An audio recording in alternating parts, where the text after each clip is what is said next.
Okay, y'all, so let's talk about astrology, self-love, and dating. So it's a Taurus moon right now.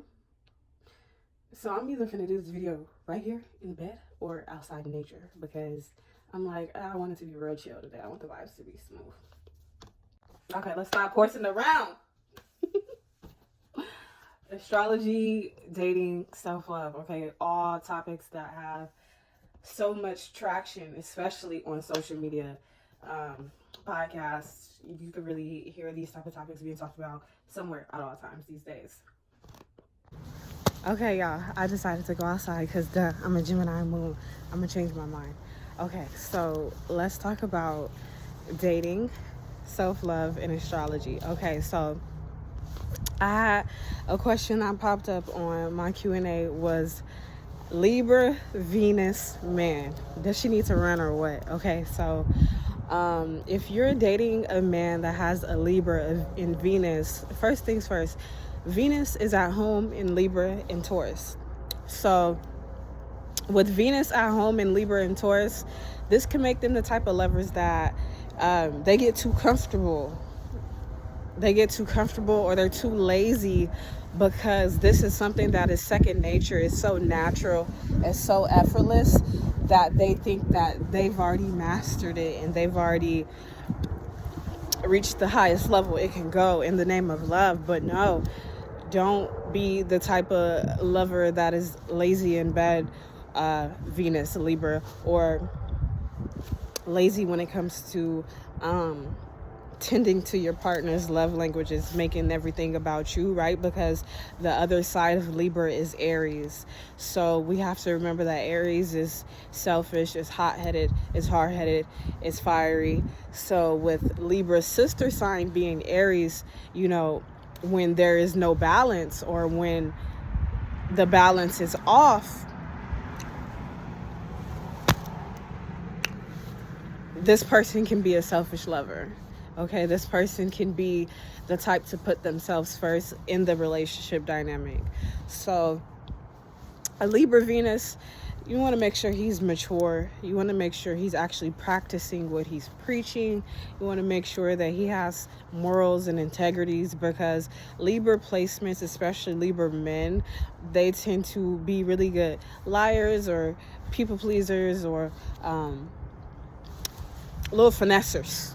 Okay, so if you don't want to fall into the cookie trap of the finesse game from a Libra Venus, make sure that they are matching you on an intellectual level or on a level where you feel like, okay, I am safe with this person because he honors what I need and he makes it well balanced in the relationship. Okay, so that's Libra Venus advice.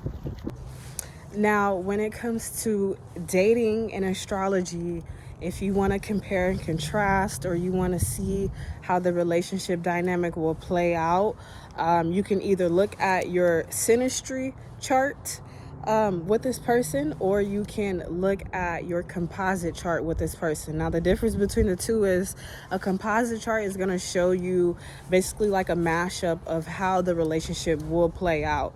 The sort of themes and experiences, like as a whole, that this sort of relationship is going to bring forth, right? Now, a synastry dynamic in astrology, when it comes to dating, is more like me versus you. What does me versus you look like? Do we balance each other out? Is my strength your weakness? Is your weakness my strength? Vice versa. That's more synastry.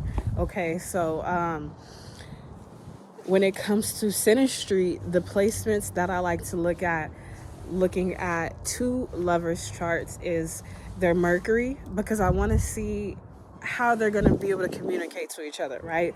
Because in any romantic relationship, even if it's just something casual like an entanglement, you still need a sense of mature communication. You need a foundation of mature communication when you're dating somebody. That way, if anything goes awry, you're able to, hey, look, this is bothering me. What are we finna do to bring a solution forth, right?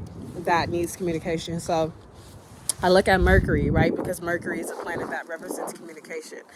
And then also in synastry, I'm going to look at your moon. I want to see how you versus him are going to emotionally process things.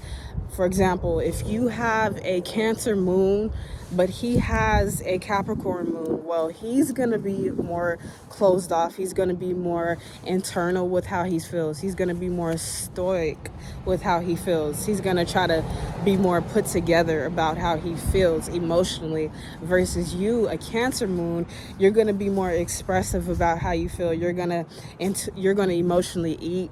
You're going to, go through the emotions, might even throw a tantrum when it comes to expressing how you feel. So you want to look at your moon placements in astrology. And now, where you also can look at when it comes to synastry, you got your Mercury, you got your moon down pack.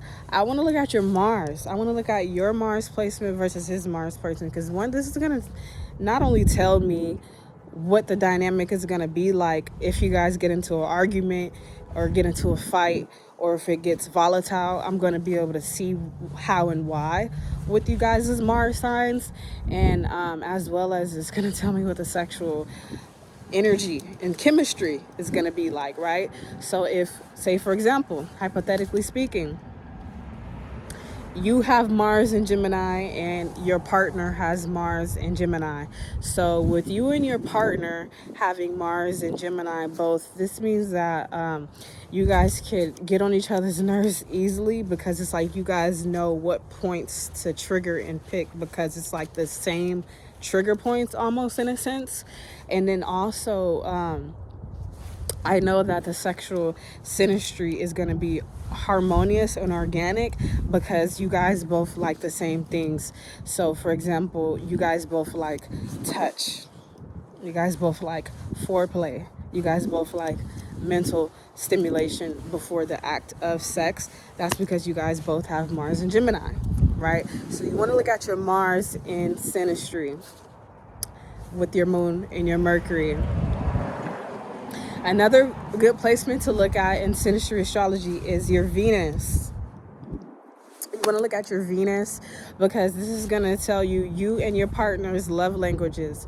So if your partner has Venus in Taurus, but you have Venus in Sagittarius, well, you with the Venus Sagittarius, you're going to want to explore, you're going to want to travel, you're going to want to be out, you're going to want to be in nature, you're going to want to just be in the mix and do the things that mutable energy does, right? But your partner has Venus in Taurus, so your partner actually wants a little more stability. Your partner is okay with traveling, but not all the time. Your partner wants a little more practicality and consistency, versus you thrive more in spontaneity, right? So that's also important to look at in synastry, okay? Is your Venus, the Mars, the Mercury, and the moon. These are very important places to look at. Everything is important, but those specific placements is going to tell you and your partners how harmonious or disharmonious the relationship is going to be. Are you guys going to be the type to argue a lot but fuck a lot? Are you guys going to be the type to build businesses together, because you guys are both business oriented, you guys are both business minded, you guys are both career minded? So is this gonna be the type of relationship dynamic like a Jay-Z and Beyonce? You guys build a legacy together, right? You can see that in your astrological synastry, okay, as well. So let's get into self-love, right? The most important part. Okay, self-love. We in 2024, so y'all already know self-love is the best love. Kumbaya. Let's get into the self-love, baby. Okay, and can I fucking talk? No, I'm playing. Let's stop. I'm Geminiing right now, and I'm not gonna edit this shit out because I want y'all to see how fuck my mind works. Anyway, as sarcastic as I was being about the self-love is the best love, I really mean it though, because I can recall plenty of times to where I was reaching out for somebody to hold me, to love me, to care for me, to uplift me, all the things. And God will always tell me, baby, it's already in you. It's in you. It's in you. It's in you. So I need you to tap in and dig a little deep if you have to, and get into that self-love. So when these people and these folks and these things is not around, you still have that grounded, stable sense of love. Because I need you to stay where the love is at. Because where the hate is at, I don't want to be. It ain't for me. Okay? So self-love. So in astrology, when it comes to self-love, I'm going to get on your ass about that Chiron. Okay? And I'm going to look around in your chart and see what aspects do you have to Chiron. Do you have any oppositions to Chiron? Do you have any squares to Chiron? Any trines? What's going on? Okay? But the reason why I say started with Chiron for self-love in astrology, because Chiron is where the pain is. Okay? Chiron and Pluto is where the pain is. It's where the hurt, it's where the fear is. It's where the stress, the worries, the blood, the sweat, and the tears is. That's where Chiron and Pluto is.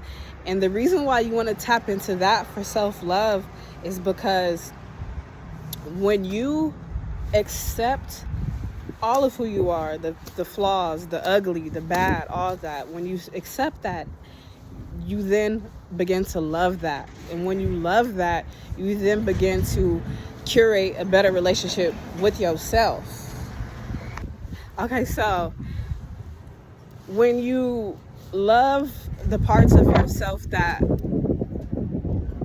reflect back in the mirror as ugly, as too much, as too difficult, as chaotic, whatever you want to label yourself, I don't know. You know, the conversations that we have with ourselves and the things that we think of ourselves is totally different than, you know, what we express. When you get through those parts and you still choose to show up and be like, okay, I'm going to love myself no matter what. I'm going to choose myself no matter what. I'm going to care for myself and nourish myself no matter what. Baby, that's when you win. That's when you win. That's when you win. Because then you have that to sustain you no matter what. You have your own shoulder to cry on. And I know, look, I don't know if it's because I'm a life path one, or if it's because I'm a loner, or if it's because I've always been big on solitude or what, but I'm a high advocate of your relationship with yourself is one of the most important and best relationships that you can have with yourself. I used to be my own enemy. I did not know what loving myself was. I didn't always know what caring for myself was, or, you know, uplifting myself. I wasn't always about this life, though I did always have the consciousness of like, damn, in the back of my mind, I know I shouldn't be doing this because this does not reflect the way that I feel about myself or the things that I know that I want for myself in life, right? So when you love yourself, them standards for what you want out of life start to rise, and it's a step-by-step, brick-by-brick, day-by-day, moment-by-moment process. It's not something that's finna be easy peasy, all in one moment type of thing. This not that, okay? So you want to look to your Chiron, get to them dark parts, get to that shadow work, baby. It ain't no way around that in order to get to the best love with yourself, is get into that shadow work. So you look at your Chiron, you look at your Pluto, okay? And then after you do that, you get that cultivated and acclimated, then you move on to the these bugs trying to get me. I know I smell good and shit, but like, chill. But anyway, so then after you get through the Chiron and the Pluto, get to your Venus, learn your own love languages, right? So say, for example, if you have Venus in Taurus, you don't have a Valentine. Well, what you can do to love yourself better, give yourself a facial. Go get a pedicure. Cook yourself a delicious, comforting meal, right? Do these things for yourself so that on Valentine's Day or Christmas or whatever holiday comes up, no matter what, you know that you are loved and you are worthy, and you affirm that and you reassure that through your actions and what you do for yourself and how you talk to yourself and how you think to yourself and how you feed yourself and all the things. Okay, everything is all together, baby. It's all together. So I just wanted to share that. This is not going to be too long because Gemini stellium. I'm already thinking about other things while talking about astrology. I'm thinking about other topics. So I'm gonna wrap this up with that. I hope y'all enjoy this. Let me know what more astrology videos y'all want me to talk about. Subscribe to my YouTube. Stay tuned to all the platforms. Support your girl. Peace. Book a reading. Don't be greedy.